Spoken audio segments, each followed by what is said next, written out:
Welcome to Sleepy Stories, the place where stories aren't meant to be finished. I'm Arthur, and tonight I'll be reading you a relaxing, sleepy story written by Pumby. Tonight we venture into the heart of an old town where weathered brick buildings hold centuries of whispered secrets. Our story unfolds within the walls of a library that has stood sentinel through countless storms, its tall windows now reflecting a gentle dance of raindrops sliding down glass panes. As you settle into this evening, allow your breathing to slow naturally. Feel the weight of the day dissolving with each word, each pause, each soft sound of rain that will accompany us on this peaceful journey. The old Carnegie Library stood at the corner of Elm and 3rd Street, its red brick facade darkened by decades of weather and time. Built in 1902, the building had weathered more than a century of seasons, each leaving its mark in the form of ivy tendrils that crawled up the eastern wall and settled into the mortar between the stones. Tonight, as the autumn rain began its gentle percussion against the tall arched windows, the library seemed to breathe with a rhythm all its own. Eleanor had worked at the library for 37 years, arriving each morning at 7:30 sharp and departing each evening precisely at closing time. She knew every creak of the old wooden floors, every spot where the afternoon sun would cast perfect reading light, and every corner where the building's whispers seemed to gather and pool like morning mist. Tonight was different, though. Tonight she'd stayed behind after the last patron had departed, after the heavy oak doors had been locked, after the streetlights had flickered to life outside.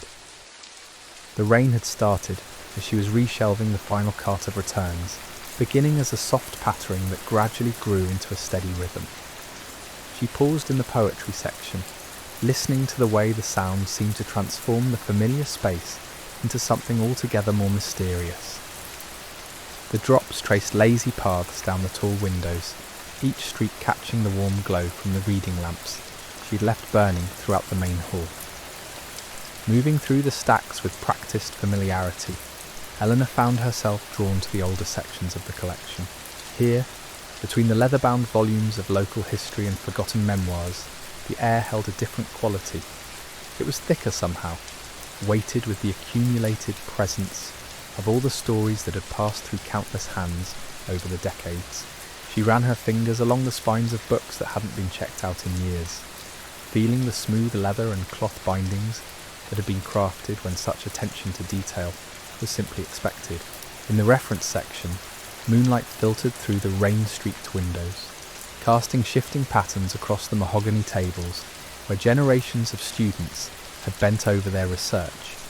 Eleanor could almost see them there, in the pale light, the young woman who had spent 3 months in 1967 researching local folklore for her thesis, the elderly gentleman who came every Tuesday for 5 years to read through old newspapers, searching for mentions of his father's wartime service, the teenage boy who discovered his love of astronomy while poring over star charts at table 4.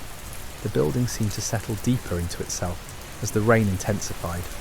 Eleanor heard the familiar sounds, the gentle expansion and contraction of old wood, the whisper of air moving through the ventilation system, the distant hum of the electrical systems that had been retrofitted decades after the building's original construction.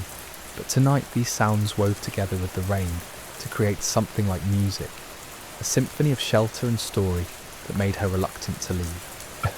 She found herself in the children's section, where lower shelves held picture books, with covers worn smooth by eager young hands. Here, beneath a reading nook created by built-in benches and surrounded by murals painted by a local artist, in the 1980s, Eleanor remembered the countless story hours she had conducted over the years. The room still held echoes of young voices asking, "What happens next?" and the rustle of pages being turned with careful reverence. Moving to one of the tall windows, Eleanor pressed her palm against the cool glass and watched the rain create rivers that branched and merged in endless patterns.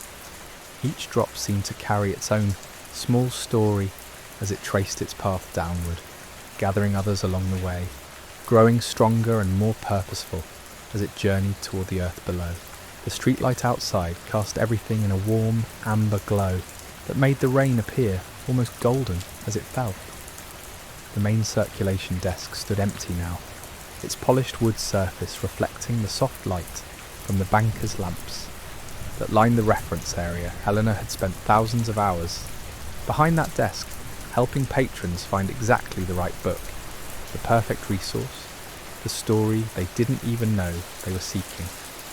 She had witnessed proposals whispered between the stacks, had seen children discover the magic of reading, had watched elderly couples share books they had loved in their youth. Ascending the narrow staircase to the second floor, Eleanor's footsteps created a gentle rhythm that seemed to harmonise with the rain outside. Up here, in the quieter reaches of the library, the local history collection held court alongside rare books and special archives. These volumes rarely left their shelves, but they formed the heart of the building's memory, containing the stories of the town itself, its families, its triumphs and sorrows, all carefully preserved between acid-free pages. She paused at the window that overlooked the small garden behind the library. Through the rain she could just make out the shapes of the reading garden, where patrons sometimes brought books on pleasant days. The benches were empty now, glistening with moisture, surrounded by plants that seemed to drink in the rainfall with quiet gratitude. The garden had been her idea, proposed 15 years ago as a way to extend the library's welcoming embrace beyond its walls. The rain continued its gentle conversation with the building, each drop adding its voice to the chorus that seemed to emanate from the very foundations. Eleanor realised she was witnessing something rare and precious, the library at its most peaceful, when the urgency of daily operation had given way to something deeper and more enduring. This was the building, a sanctuary, as keeper of stories both written and lived, as witness to the endless human desire to connect across time through the sharing of words and ideas. In the soft glow of the reading lamps, surrounded by the gentle percussion of rain against glass, Eleanor felt the profound contentment that comes from being exactly where one belongs.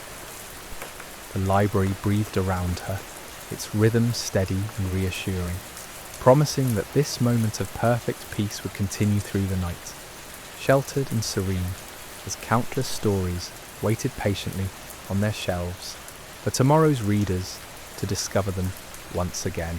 Moving deeper into the archives, Eleanor discovered rooms she rarely visited during regular hours. Here, in the building's most secluded corners, time seemed to move differently. The rain's rhythm had become a steady lullaby now, washing over the library like gentle waves against a distant shore. She found herself in the manuscript room, where handwritten documents rested in climate-controlled cases, their pages yellowed with age, but their words still vivid with the passion of their authors. A reading chair sat positioned near the window, its worn velvet upholstery bearing the gentle impressions of countless scholars who had spent quiet hours here. Eleanor settled into its familiar embrace, feeling how the chair seemed to mould itself to her form, as if it remembered every person who had sought solace in its comfort. From this vantage point, she could watch the rain create intricate patterns on the glass, while surrounded by the accumulated wisdom of generations. The building's heating system whispered softly through the vents, maintaining the perfect temperature that preserved both books and comfort. Eleanor listened to the gentle circulation of air, how it seemed to carry with it the faintest traces of all the stories housed within these walls. There was something almost mystical about the way the library held on to these echoes, creating an atmosphere where past and present existed in perfect harmony. She rose and wandered to the periodical section, where bound volumes of magazines and newspapers stretched back decades. Here were the frozen moments of history, headlines announcing wars and peace, discoveries and celebrations, the daily rhythms of a community recorded month by month, year by year. The rain outside seemed to wash away the urgency of these old news stories, leaving behind only the gentle persistence of human experience, documented and preserved. In the biography section, Eleanor ran her hands along the spines of lives lived and recorded. Each book represented someone's attempt to capture the essence of a human story, to preserve what mattered most about a person's journey through the world. She thought about all the readers who had found inspiration here, who had discovered that their own struggles and triumphs echoed those of people separated by centuries and continents. The rain intensified slightly, creating a more pronounced percussion against the windows. Eleanor found this deepening of the storm's voice comforting rather than concerning. Inside the library, she felt completely protected, surrounded by walls that had weathered far more severe storms than this gentle autumn shower. The building seemed to gather the sound and transform it into something soothing, a natural white noise that enhanced the profound quiet within. She made her way to the art history section, where oversized volumes contained reproductions of humanity's greatest visual achievements. Even in the subdued light, the colours seemed to glow from the pages, each masterpiece carefully preserved behind protective sleeves. Eleanor remembered the art students who spent hours here, their eyes bright with discovery as they encountered works that spoke to them across centuries of human creativity. The library's grandfather clock chimed softly in the distance, its bronze tones mixing with the rain's steady rhythm. Eleanor had always loved that clock, installed in 1952 as a memorial to the town's veterans. Its gentle marking of time never felt intrusive, merely a reminder that moments were passing, each one precious and worth savouring. Moving through the philosophy section, Eleanor paused at the works that had shaped human thought for millennia. These books had been companions to seekers and scholars, their pages turned by hands searching for meaning, for understanding, for connection to something larger than themselves. The rain outside seemed to echo the eternal questions these volumes explored, questions about purpose, beauty, truth, and the nature of existence itself. She discovered herself in the travel section, where armchair adventurers had journeyed to distant lands through carefully crafted descriptions and stunning photographs. Each book was a passport to somewhere else, a window into cultures and landscapes that most readers would never visit in person, but could experience through the magic of words and images. The rain reminded her of monsoons in distant countries, of afternoon showers in tropical paradises, of the universal experience of weather as companion to human story. The library's emergency lighting cast everything in an even softer glow, creating shadows that danced gently as the rain continued its percussion. Outside, Eleanor felt as though she were moving through a living museum, each section containing not just books, but the accumulated dreams and aspirations of everyone who had ever sought knowledge within these walls. In the science section, she marvelled at humanity's endless curiosity about the natural world. From astronomy to zoology, these books represented the patient work of researchers and explorers who had dedicated their lives to understanding the mysteries surrounding us. The rain outside was itself a subject of scientific wonder, the complex meteorological processes that brought moisture from distant oceans to nourish this small corner of the world. Eleanor found herself drawn once again to the windows, where the rain had created an ever-changing canvas of water and light. Each drop seemed to carry its own small story as it traced its path downward, joining others to form larger streams that spoke of the interconnectedness of all things. She pressed her forehead against the cool glass and closed her eyes, listening to the gentle symphony that surrounded her. The building settled deeper into its nighttime rhythm, the old wood and brick adjusting to the cooler temperatures with barely audible sighs and whispers. Eleanor had come to think of these sounds as the library's way of breathing, of showing that it was alive in its own patient, enduring way tonight. With the rain as accompaniment, this breathing seemed especially profound and peaceful. The quieter wing of the library held treasures that few visitors ever discovered. Eleanor wandered into the music section, where scores and songbooks rested alongside recordings that captured performances from decades past. She could almost hear the melodies floating between the shelves, phantom symphonies that seemed to harmonise with the rain's gentle cadence against the windows. The storm outside had found its perfect pitch now, neither too soft nor too insistent, creating a backdrop that enhanced every other sound within the building. Moving past the language learning materials, Eleanor smiled at the memory of Mrs. Chen, who had spent 3 years teaching herself Italian from these very books before taking her dream trip to Tuscany at age 72.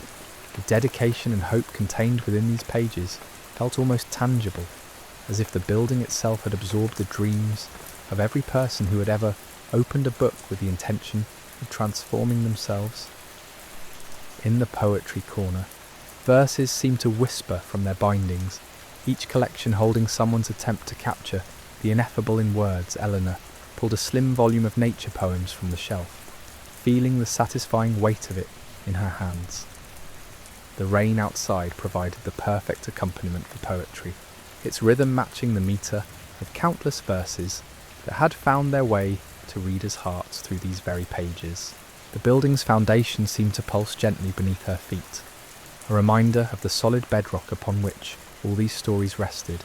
Eleanor had always found comfort in the library's permanence, the way it stood as a constant in a world of constant change through economic upheavals and social transformations, through the rise of digital media and the evolution of how people consumed information.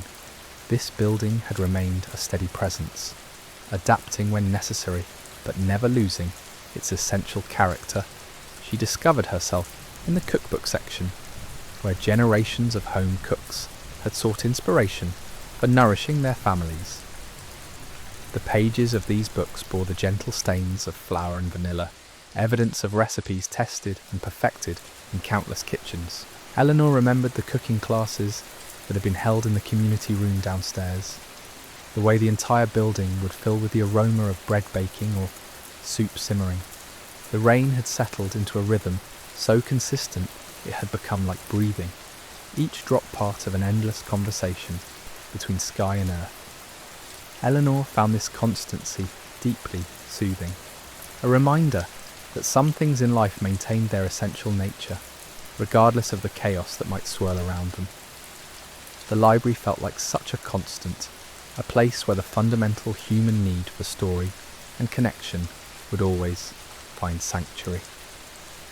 In the gardening section, she paused to admire the detailed botanical illustrations that graced many of the older volumes. Even in the subdued lighting, the careful renderings of flowers and vegetables seemed to glow with life. These books had guided countless gardeners through seasons of planting and harvesting, their pages turned by earth-stained fingers, seeking advice on everything from soil preparation to pest management. Moving through the crafts section, Eleanor encountered the accumulated wisdom of makers and creators. Here were instructions for quilting patterns passed down through generations, woodworking techniques perfected over centuries, and artistic methods that had helped countless individuals express their creativity. The rain outside seemed to celebrate this human impulse to create beauty with their hands, to leave something meaningful behind. The building's electrical systems hummed almost inaudibly, maintaining the perfect environment for preserving both paper and peace. Eleanor had witnessed the careful balance required to keep humidity levels stable, temperatures consistent, and lighting adequate without being harsh. Tonight, with the rain providing natural sound insulation, even these mechanical necessities seemed to contribute to the overall sense of harmony. She found herself drawn to the local authors section, where books by writers who had called this town home occupied a place of honour. These volumes represented the unique perspective that came from deep roots, from understanding a place through all its seasons and changes. Eleanor had watched some of these authors grow from nervous first-time visitors to confident speakers at library events, their relationship with the building evolving as their craft developed. In the business section, she considered all the entrepreneurs and dreamers who had sought knowledge here, hoping to transform their visions into reality. The rain outside seemed to wash away any urgency from these ambitions, leaving behind only the pure desire to contribute something meaningful to the world. Eleanor had witnessed countless success stories that began with someone checking out a book on small business management or marketing strategies. The library's security system provided a gentle sense of protection. Its presence felt but never intrusive. Eleanor appreciated how technology had been integrated into the building without disturbing its essential character. The cameras and sensors operated so quietly that they never interfered with the contemplative atmosphere that made the library such a refuge from the outside world. Moving into the health and wellness section, she thought about all the people who had sought healing here, not just through medical information, but through the therapeutic act of reading itself. The rain outside seemed to echo the cleansing quality that many patrons described feeling when they spent time surrounded by books. There was something purifying about the combination of knowledge and quiet story and solitude. The building's heating vents continued their gentle circulation, creating subtle air currents that occasionally rustled pages left open on reading tables. Eleanor found these small movements comforting, evidence that the library remained alive even in its quietest moments. The rain had become such a constant presence now that its absence would have felt strange, like a missing note in a familiar melody. In the religion and spirituality section, books representing humanity's diverse approaches to meaning and transcendence stood side by side. Eleanor had always appreciated this democratic arrangement, the way the library honoured all sincere attempts to grapple with life's biggest questions. The rain outside seemed to bless this collection with its gentle percussion, creating an atmosphere conducive to contemplation and prayer. She paused at a reading alcove where a comfortable chair faced one of the tall windows. The view revealed the town square, where streetlights created pools of golden illumination that the rain transformed into shimmering columns of light. Eleanor settled into the chair and watched this natural light show, feeling profoundly grateful for the privilege of witnessing the library in this state of perfect tranquility. The building seemed to breathe more deeply now, its rhythms synchronized with the rain in a way that created an almost meditative quality. Eleanor closed her eyes and listened to the layered symphony surrounding her, the percussion of raindrops, the whisper of air through vents, the gentle settling of old wood, the distant tick of the memorial clock. Each sound contributed to a composition that spoke of shelter, preservation, and the enduring power of human knowledge. Opening her eyes, she noticed how the rain had created intricate patterns on the windows, each drop's journey unique, yet part of a larger design. This seemed to mirror the nature of the library itself. Thousands of individual stories creating a collective narrative about human experience, each book valuable on its own, but gaining additional meaning through its relationship to all the others. The emergency lighting cast everything in warm tones that enhanced the feeling of being held safely within something larger than herself. Eleanor rose from the chair and continued her wandering, moving through sections she rarely visited during busy days but which revealed new treasures when experienced in this state of unhurried exploration. In the mathematics section, she marvelled at humanity's quest to understand the underlying patterns that governed existence. The rain outside fell according to physical laws that these books attempted to explain, each drop following principles of gravity and fluid dynamics that mathematicians and physicists had spent centuries decoding. There was something beautiful about this intersection of natural phenomenon and human comprehension.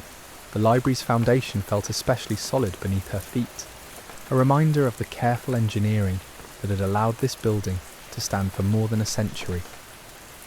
Eleanor thought about all the storms it had weathered, all the seasons it had witnessed, all the changes it had absorbed while maintaining its essential purpose as a keeper of stories and a shelter for those who sought knowledge. She found herself back in the main hall, where the circulation desk stood ready for tomorrow's interactions between librarians and patrons. The rain continued its gentle conversation with the windows, creating a soundtrack that seemed designed specifically for this moment of solitude and reflection. Eleanor felt as though she were the sole audience for a private performance. The building and the storm collaborating to create something uniquely beautiful and unrepeatable. The grandfather clock chimed again, its bronze tones mixing with the rain to mark another passage of time. In this place where past, present and future seemed to coexist in perfect harmony, Eleanor smiled, knowing that tomorrow would bring new readers, new discoveries, new connections between human minds and the accumulated wisdom of ages. But tonight belonged to the rain, the building, and the profound peace that came from being surrounded by stories, waiting patiently for their next reader to arrive. The quiet embrace of midnight had settled fully over the library now, transforming it into something that existed between dream and reality. Eleanor discovered herself drawn to the rare books collection, housed behind glass cases that protected volumes too precious for regular handling. Here, first editions and manuscripts rested like sleeping treasures, their pages holding words that had shaped the course of human thought. The rain outside seemed to understand the reverence required in this space, its voice dropping to barely more than a whisper against the specially treated windows. Each case contained wonders that few people ever glimpsed. A first printing of Walt Whitman's Leaves of Grass, its pages yellowed but its spirit undimmed. A handwritten journal from a local Civil War soldier whose observations had been donated by his great-granddaughter. Illuminated manuscripts whose gold leaf still caught what little light filtered through the protective glass. Eleanor moved between these repositories of human achievement with the careful steps of someone who understood she was walking through history itself. The building's climate control system worked with particular precision in this section, maintaining the exact temperature and humidity levels needed to preserve these irreplaceable items. For future generations, Eleanor could hear the almost inaudible hum of the machinery, a technological lullaby that blended seamlessly with the rain's natural rhythm. The dedication required to maintain such perfect conditions spoke to the library's commitment to its role as guardian of cultural memory. Moving past the cases, she found herself in the microfilm room, where decades of newspapers had been preserved in compact form. The machines that read these films sat silent now, their screens dark, but Eleanor could imagine the researchers who had spent countless hours here, scrolling through years of history in search of specific moments, particular names, forgotten stories that deserved to be remembered. The rain outside seemed to honour these acts of historical recovery, its steady presence a reminder that some things endure despite the passage of time. In the map collection, she paused before charts that showed the world as previous generations had understood it. Here were atlases from the early 20th century, their political boundaries reflecting a world that no longer existed, their careful cartography representing humanity's eternal desire to understand and navigate the spaces around them. The rain drummed against the windows, like fingers tracing routes across these paper landscapes, connecting distant places through the universal experience of weather. The building's original hardwood floors creaked softly beneath her feet, their sounds so familiar they had become part of the library's signature. These boards had supported the weight of countless visitors, had absorbed the vibrations of millions of footsteps, conversations, and the gentle thud of books being placed on tables. Tonight, with only Eleanor's measured pace disturbing their rest, they seemed to exhale decades of accumulated stories, each creak a whispered memory of all who had passed this way. She discovered herself in the archive's basement, where the library's oldest materials waited in temperature-controlled storage. Here, in boxes and folders arranged with meticulous care, lay the documentary evidence of the town's evolution. City council, minutes from the 1920s, school board records from the post-war boom, business licenses and building permits that told the story of growth and change. The rain's voice was muted down here, filtered through layers of brick and earth, creating an atmosphere of profound quiet that seemed appropriate for these sleeping documents. Moving between the storage units, Eleanor felt the weight of responsibility that came with being a keeper of community memory. These archives would outlast her, would serve researchers and genealogists and curious citizens long after she had retired. The rain above seemed to bless this continuity, its cycles of renewal echoing the way information moved from one generation to the next, always finding new hands to preserve and interpret it. The basement's low ceilings and narrow aisles created an intimate atmosphere that contrasted beautifully with the soaring spaces upstairs. Here, surrounded by the concentrated essence of local history, Eleanor felt connected to every librarian who had preceded her, every archivist who had carefully catalogued and preserved these materials. The building itself seemed to acknowledge this chain of stewardship, its foundations solid and secure beneath the weight of accumulated knowledge.